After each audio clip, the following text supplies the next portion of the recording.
प्रश्न असा आहे, 60 किलोमीटर प्रति तास या वेगाने जाणारी आगगाडी एका खांबाला 36 सेकंदात ओलांडते, तर तिची लांबी किती?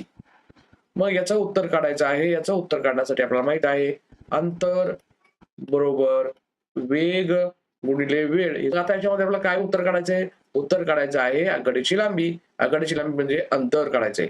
मग यामध्ये वेग जो आहे तो वेग आहे 60 किलोमीटर प्रति तासाचा आणि वेळ जी आहे ती वेळ आहे 36 सेकंदाची. मग आता उत्तर काढण्यासाठी एक लक्षात ठेवायचं आपल्याला माहितीच आहे, की याच्यामध्ये तास हे वेळेचे एकक आले आणि सेकंद सुद्धा एक वेळेचे एकक आले. आपल्याला काय करावं लागेल, वेग जो आहे त्याला मीटर पर सेकंद करावं लागेल, तेव्हा इथे सेकंद होऊन जाईल. आणि आपल्याला माहितीच आहे, की 60 किलोमीटर प्रति तास आहे, तर किलोमीटर प्रति तासाचं रूपांतर मीटर पर सेकंदामध्ये जर करायचं असेल, तर याला 518 ने गुणायचं आणि 518 ने गुणलं की हे मीटर होईल आणि हे सेकंद होईल. मग सेकंद सेकंद कट होऊन जाईल. इथे येणारं उत्तर मीटर मध्ये असेल आणि मग आता उत्तर काढायचं. 18 एक 18, 18 दुणे 36, मग पुढे 60 तसं राहील.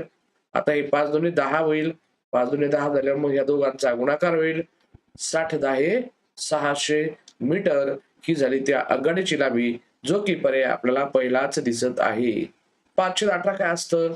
518 म्हणजे काय? तर किलोमीटर प्रति तास याचं रूपांतर मीटर पर सेकंद करत असताना म्हणजे 1 किलोमीटर म्हणजे 1000 मीटर असतात आणि 1 तास म्हणजे 3600 सेकंद असतात.